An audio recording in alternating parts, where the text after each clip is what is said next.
ഒരിക്കലും വന്ദേമാതരത്തെ ദേശീയ ഗീതമായി അംഗീകരിക്കാൻ കഴിയില്ല എന്നാണ് CPIയുടെ സമുന്നതനായ നേതാവ് പാർട്ടി സെക്രട്ടറി ബിനോയ് വിശ്വം പറയുന്നത്.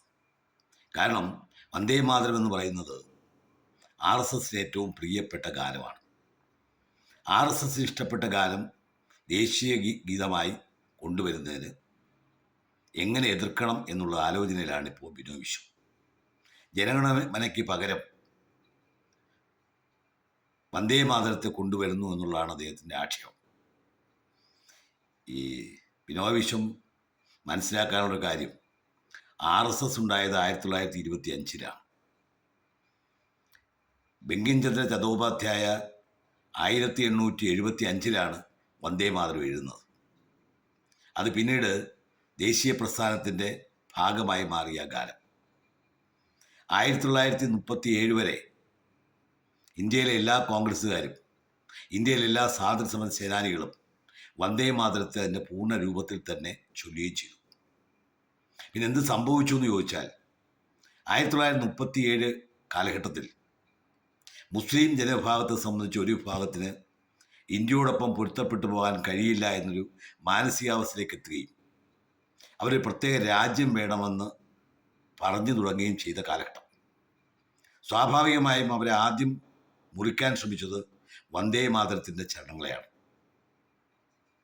വന്ദേമാതരത്തിൻ്റെ ചരണങ്ങളെ മുറിക്കണമെന്ന് 1937 നടന്ന കോൺഗ്രസിൻ്റെ വർക്കിംഗ് കമ്മിറ്റിയിൽ ചില മുസ്ലിം നേതാക്കന്മാർ ശബ്ദം ഉയർത്തുകയും അവരെ സന്തോഷിപ്പിക്കാൻ വേണ്ടി അന്നത്തെ കോൺഗ്രസ് നേതാക്കൾ 2 ചരണങ്ങളിൽ വന്ദേമാതരം ഒതുക്കി നിർത്താനും തീരുമാനിച്ചു.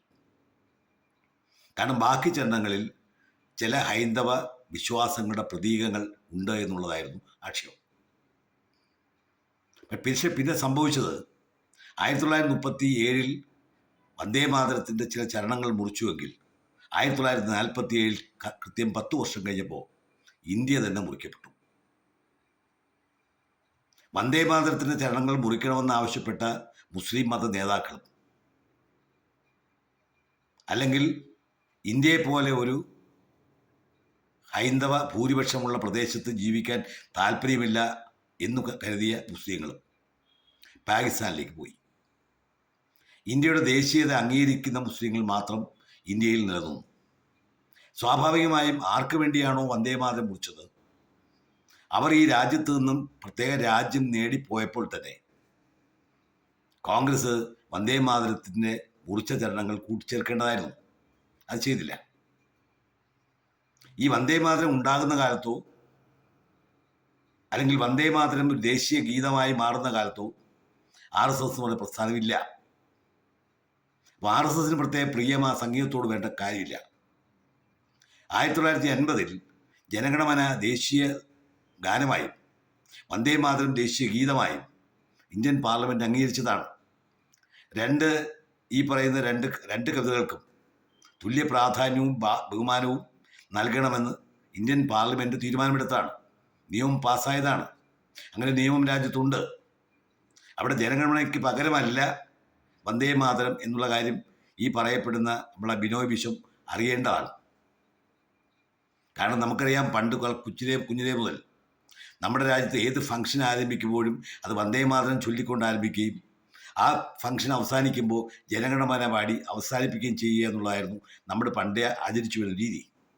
ഒരുപക്ഷെ ബിനോയ് വിശ്വത്തിൻ്റെ ചെറുപ്പത്തിലും അതൊക്കെ തന്നെ ആയിരിക്കാം സംഭവിച്ചിട്ടുള്ളതും.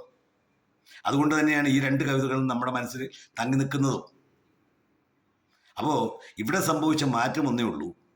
1937 മുമ്പ് വരെ എങ്ങനെയാണോ വന്ദേമാതരം ചൊല്ലിയിരുന്നത് അതുപോലെ ചൊല്ലാൻ ഇന്നത്തെ BJP എന്ന് പറയുന്ന BJP മുൻതൂക്കമുള്ള ഗവൺമെൻറ് തീരുമാനിച്ചു. ആ നിയമം പാസ്സായി, പ്രസിഡന്റ് അത് അംഗീകാരം കൊടുക്കുകയും ചെയ്തു. സ്വാഭാവികമായിട്ടും ബിനോയ് വിശ്വമല്ല മറ്റേതൊരു പൗരനാണെങ്കിലും ഇന്ത്യൻ പാർലമെൻറ്റ് പാസ്സാക്കിയ ആ നിയമം അംഗീകരിച്ചു വെക്കൂ. ഇനി അതിനുവേണ്ടി പ്രത്യേക സ്റ്റെപ്പ് എടുക്കാൻ നിങ്ങൾ നോക്കിയാൽ ചിലപ്പോൾ കാലിടറി വീഴും.